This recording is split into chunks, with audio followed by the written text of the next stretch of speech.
हमारा टॉपिक क्या है, व्हीट स्टोन ब्रिज। इसका यूज क्या होता है, इसका यूज होता है कि हमारे पास ये अरेंजमेंट होता है 4 रेसिस्टेंस का, जिसमें 3 की हेल्प से किसी एक को निकालना होता है। यही हमारा होता है व्हीट स्टोन ब्रिज। तो कह सकते हैं सिंपल सा, wheat stone bridge is an arrangement किसके, 4 रेसिस्टेंस के, विच कैन बी यूज किसके लिए, मेजर करने के लिए किसी एक को, किसके टर्म में, अदर तीनों के टर्म में।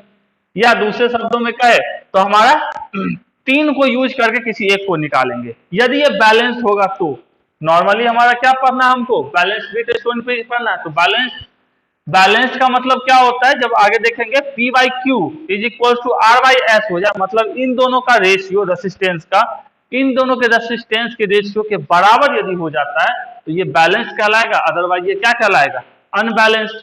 मतलब यदि P by Q is not equal to कितना, R बाई एस, तो ये क्या कहलाएगा, अनबैलेंस्ड। ठीक है, यदि दोनों का रेशियो क्या हो, सेम हो, या इसको P by R, P by R, या इसको लिख सकते हैं Q बाई एस। ये भी सेम ही बात है, P by R is equal to Q by S लिखो, या P by Q equal to R by S लिखो, दोनों सेम बातें हैं। ठीक है, सिर्फ लिखने का तरीका है। तो यदि इक्वल नहीं होता तो क्या होगा, ये अनबैलेंस, यदि इक्वल होगा तो ये बैलेंस। तो बैलेंस व्हीट स्टोन ब्रिज के बारे में क्या कहा जाता है कि जो हमारे बी और सी के बीच में जो गैल्वेनोमीटर लगा हुआ है, इस पे क्या होगा, करंट पास नहीं करेगा।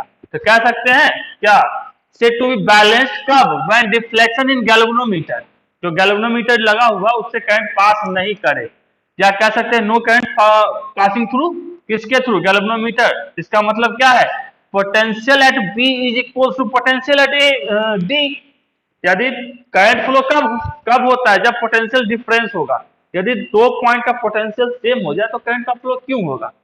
याद होगा जब हम लोग चार्ज पढ़े थे कि चार्ज हमारा फ्लो होता है हाई पोटेंशियल से लो पोटेंशियल की तरफ, कभी पढ़े थे। ठीक है, तो चार्ज फ्लो का ही मतलब तो करंट का फ्लो होता है। करंट का मतलब क्या है, चार्ज का फ्लो।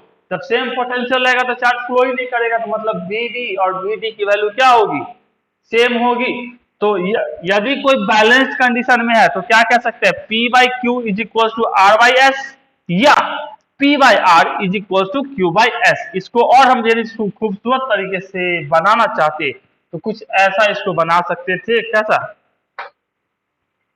ऐसा देखो, ए हमारा ये, ए से हमारा एक रेसिस्टेंस निकला कौन, P, एक रेसिस्टेंस निकला कौन, Q, ये हमारा ऐसा का हम कर दिए, हाँ ये हमारा ऐसे गया, ये हमारा ये हमारा हो गया R, ये हमारा हो गया S। ठीक है, इसके बीच में गैल्वेनोमीटर लगा दिया है, या इसको एक रेसिस्टेंस लगा दे। ठीक, तो ये हमारा क्या है, गैल्वेनोमीटर का रेसिस्टेंस है, इससे होकर करंट तो पास करना नहीं है। यही सेम फिगर ये बना हुआ था। इसको और यदि हम सॉल्व करना चाहते, यदि ये बैलेंस्ड है, मतलब P by Q is equal to R by S, या P by R is equal to Q by S है, तो इसको हम ऐसा बना सकते हैं।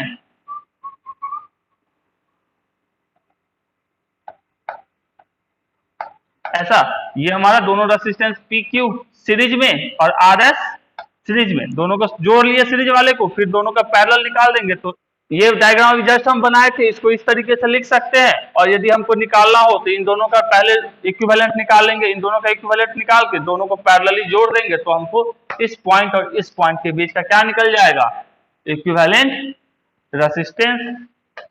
यदि कब, जब रेसिस्टेंस बैलेंस हो, मतलब इसके हिसाब से कहे तो हम लिख सकते हैं R1 by R2 is equal to R3 by R4। यदि इस कंडीशन को ये फॉलो करता है तो इसका मतलब ये है, मतलब इस रेसिस्टेंस के होने का कोई मतलब नहीं है।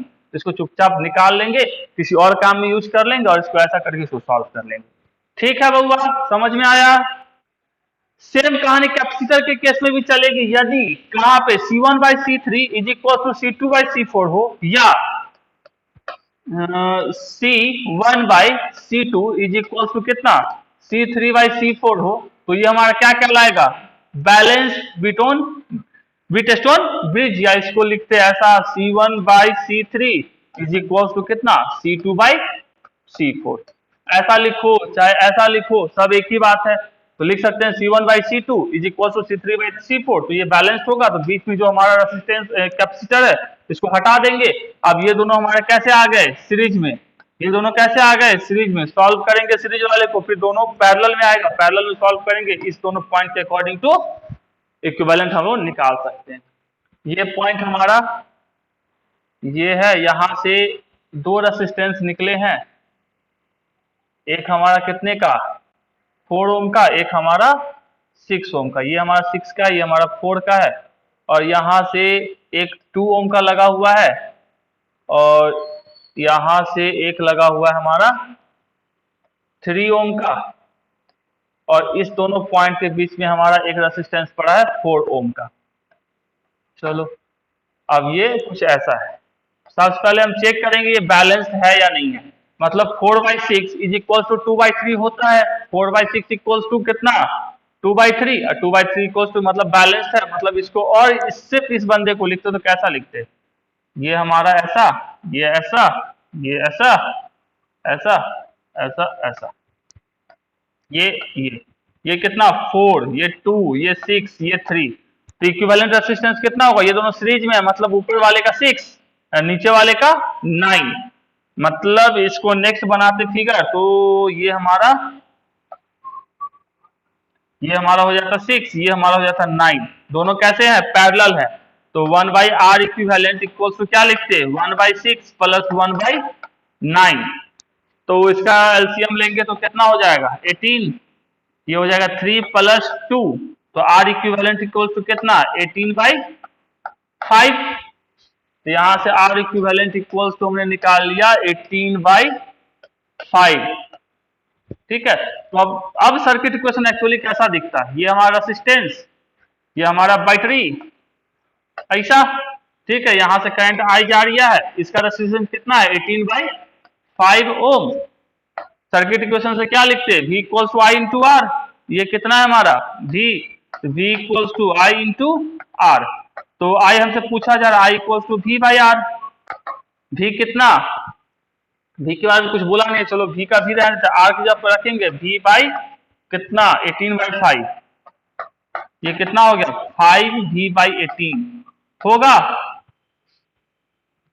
तो आंसर क्या हो जाएगा हमारा, इसको क्या है, ये सबसे पहले क्या करेंगे, इसको चेक करेंगे बैलेंस है या नहीं। मतलब 3/6 इज इक्वल टू 4/8 है या नहीं। 3/6 इक्वल टू कितना 1/2, ये भी 1/2, मतलब ये बैलेंस्ड है। तो इसको हम बनाते तो कैसे बनाते, ये पॉइंट ए यहां से चली, एक रेसिस्टेंस मिली, दूसरा रेसिस्टेंस मिली, यहां गई, फिर यहां से चली, यहाँ गई, फिर यहां गई, ये हमारा पॉइंट बी। ये कितने का 3 का, ये 4 का, ये 6 का, ये 8 का। इसका लिखते नया सिस्टम बनता तो ये हो जाता ऐसा, ये 7, ये हो जाता 14। अब इसका एक नया सिस्टम बनता, एक सिंगल रेसिस्टेंस, यही तो हमसे पूछा जा रहा है। तो कैसे निकालते 1/R equivalent is equal to 1/7 plus 1/14। तो 1/R equivalent equals to 14, 2 plus 1। तो R इक्विवेलेंट इक्वल्स टू कितना 14/3, 14/3 मतलब 14/3। कितना आसान है। ए, चलो ए से देखो, ए से चले तो दो हमको रेसिस्टेंस दिख रहा है, ए से हम चले हमको दो रेसिस्टेंस दिखा, यहां से चले, ये भी 2 ओम का, ये भी हमारा 2 ओम का। ये दोनों कहां पहुंचा, यहां से ये जाकर किसके साथ, एक बी के साथ मिला है, और यहां पहुंचे ये भी एक बी के साथ मिला है। मतलब यहां से एक दूसरा रेसिस्टेंस है जो किससे जाके मिला, बी से, ये हमारा बी। और इन दोनों के बीच में एक लगा हुआ है 2 ओम का, ये भी 2, ये भी 2, ये भी 2।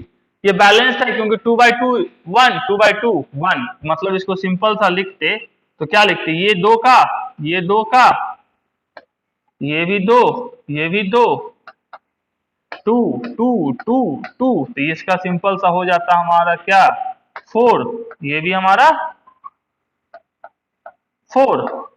इस दोनों का निकालते तो क्या है पैरेलल है, तो 2, आंसर इज 2, बिना कोई झंझट के।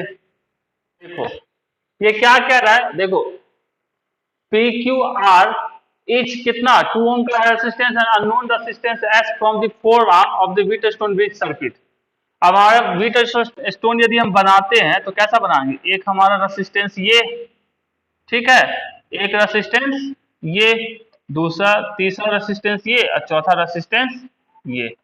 कह रहा है एक का वैल्यू कितना, ये भी हमारा 2 ओम का है, ये भी हमारा 2 ओम का है, ये हमारा भी 2 ओम का है और तीसरा हमारा क्या है, चौथा जो है हमारा एस है। ओके, तो when a resistance of 6 ohm is connected in parallel with S, मतलब इस एस के साथ एक पैरेलल में एक रेसिस्टेंस हम जोड़ दिए, ऐसा ही जोड़ेंगे ना, वो कितने ओम का है, 6 ओम का है। ओके, तो कहते हैं कि भैया कि ये अब हमारा क्या हो गया, ये जो व्हीटस्टोन ब्रिज है अब हमारा क्या हो गया, बैलेंस हो गया। इसका मतलब क्या है, मतलब इन दोनों का रेशियो इन दोनों के रेशियो के बराबर होना चाहिए, इसी को बैलेंस कहते हैं ना। अब इस ये दोनों पैरेलल में, तो इसका इक्विवेलेंट रेसिस्टेंस क्या होगा, एक्स होगा। मान लो इसको हम ऐसे लिखते, ये हमारा रेसिस्टेंस एक, दूसरा, एक तीसरा, एक चौथा, ये हमारा दो, ये दो, ये दो, ये हमारा मान लो एक्स मान लिया, और एक्स बराबर किसके होगा, एक्स 1/x इक्वल्स टू कितना लिख सकते हैं, 1/s प्लस 1/6 लिखते, या यहां से लिखते x बराबर कितना 6s divided by 6 plus s, यही होता ना, x की वैल्यू यहां से, ये दोनों कैसे हैं, पैरेलल में है, तो पैरेलल में रेसिस्टेंस कैसे जुड़ता था, यही फॉर्मूला था, निकालिए। चलो अब इसको हम बैलेंस करना है, तो 2/2 इज इक्वल टू कितना 2/x, तो x इक्वल टू कितना हो जाएगा 2 हो जाएगा, अभी जस्ट होगा ना x इक्वल टू 2। अब x इक्वल टू क्या जानते हैं, x इक्वल टू जस्ट निकालें 6s divided by 6 plus s। अब x इक्वल टू 2 डाल दिए तो ये हो गया 6s divided by 6 plus s, simplify करोगे 12 plus 2s is equal to 6s। अब इसको राइट हैंड साइड लेके गए तो 12 इक्वल टू कितना 4s, तो s इक्वल टू कितना 12/4 मतलब 3 ओम, तो कौन सा हो जाएगा हमारा 3 ओम।